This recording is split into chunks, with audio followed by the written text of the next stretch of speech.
आणि आता पाहूया टॉप 9 मोठ्या बातम्या। अमरावती स्त्री जिल्हा रुग्णालयामध्ये आग। पहाटे 3:30च्या सुमारास नवजात शिशु विभागामध्ये व्हेंटिलेटरमध्ये स्फोट। घटनेमध्ये 3 बाळांचा दुर्दैवी मृत्यू। 6 बाळांवर सुपर स्पेशालिटी रुग्णालयामध्ये उपचार सुरू।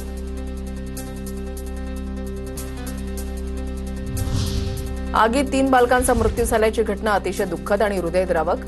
अमरावतीमधील आग दुर्घटनेबाबत मुख्यमंत्री फडणवीसांकडून शोक व्यक्त। राज्य सरकारकडून मृतांच्या नातेवाईकांना 5 लाखांची मदत जाहीर, तर दोषींवर कठोरात कठोर कारवाई करण्यात येईल, फडणवीसांचं आश्वासन। अमरावती रुग्णालयामध्ये जाऊन घटनेची माहिती घेणार। तांत्रिक तपासानंतर काही गोष्टी समोर येतील। चौकशीनंतर दोषींवर कारवाई करणार। आरोग्यमंत्री प्रकाश आंबेडकर यांची माहिती। यशोमती ठाकूर, नवनीत राणा, आमदार सुलभा खोडके यांच्याकडून अमरावती रुग्णालयामध्ये पाहणी। सरकारी रुग्णालय असल्यानं दुर्लक्ष केल्याचा ठाकूरांचा आरोप, तर मंत्री चंद्रशेखर बावनकुळेंकडून घटनेबाबत दुःख व्यक्त। कांदिवलीमध्ये एका अमराठी रिक्षाचालकानं मराठी रिक्षाचालकाला मारहाण केलेली आहे। मनसे आक्रमक झालीय। कांदिवली पोलिसांनी अमराठी रिक्षाचालकाला ताब्यात घेतलेला आहे। कांदिवलीमध्ये मराठी रिक्षाचालकाला मारहाणीचा प्रकार घडलेला आहे आणि ज्या अमराठी रिक्षाचालकानं मारहाण केली त्याला पोलिसांनी सध्या ताब्यात घेतलेला आहे।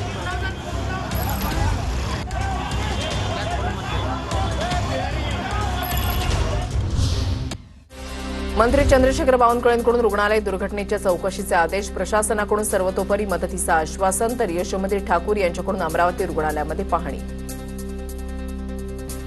नागपूरच्या गोधणी जलशुद्धीकरण प्रकल्पात मध्यरात्री गॅस गळती। 40हून अधिक नागरिकांवर रुग्णालयामध्ये उपचार। 200 मीटरचा परिसर रिकामा। एनडीआरएफकडून बचाव कार्य सुरू। कांदिवली लिंक रोडवर मराठी सक्ती विरोधात रिक्षाचालकांची दादागिरी। मराठी सक्तीच्या विरोधात रिक्षा रोखून आंदोलन। लिंक रोडवर 20 मिनिटांपासून वाहतूक जाम। लिंक रोडवरून प्रवासी घेऊन जाणाऱ्या ऑटो रिक्षा चालकांना धमकावलं जात असल्याचा आरोप। मराठी सक्तीवरून कांदिवलीमध्ये आंदोलन करणाऱ्या रिक्षाचालकांवर मनसेचा संताप। मनसे विभाग अध्यक्ष दिनेश साळवी रिक्षाचालकांवर संतापले।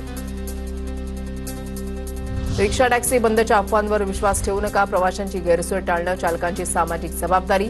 चालकांनी शांततेमध्ये सेवा सुरू ठेवावी। भाजप नेते हाजी अराफत शेख यांचं आवाहन। आता पाहूया टॉप 9 राजकीय बातम्या। महायुतीच्या समन्वय समितीची आज वर्षावर बैठक। मुख्यमंत्री फडणवीस, उपमुख्यमंत्री शिंदे आणि सुनेत्रा पवारांमध्ये बैठक होणार। महामंडळ वाटप आणि राज्यपाल नियुक्त जागांवर चर्चा होणार।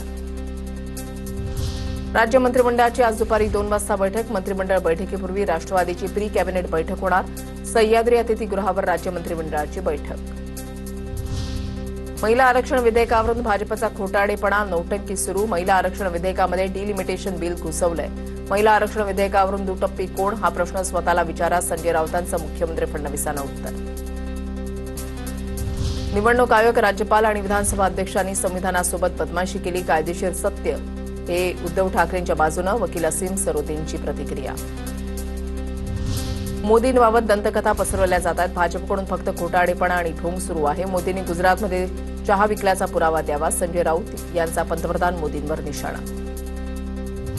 मंत्री उदय सामंत मनोज जरांगेंची अंतरवाली सराटीमध्ये भेट घेणार। दुपारी 2 वाजता उदय सामंत आणि जरांगेंमध्ये भेट होणार। 29 ऑगस्टपासून मनोज जरांगेंचा उपोषणाचा इशारा। उपोषणाच्या अनुषंगानं उदय सामंत मनोज जरांगेंची भेट घेणार। शरद पवारांनी राष्ट्रवादीच्या कोर कमिटीची बैठक बोलावली। येत्या 29 ऑगस्टला कोर कमिटीची बैठक। पक्षाची पुढील भूमिका आणि विलिनीकरणाची शक्यता यावर चर्चा होणार, सूत्रांची माहिती।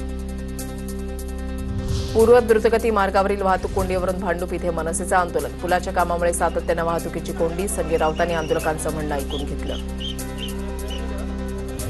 उपमुख्यमंत्री रस्त्यावर फिरून खड्डे मोजतायत। उपमुख्यमंत्र्यांना खड्डे निरीक्षक म्हणून हजेरी लावावी लागते। उपमुख्यमंत्री एकनाथ शिंदेंच्या चाकण दौऱ्यावर दानवेंची टीका।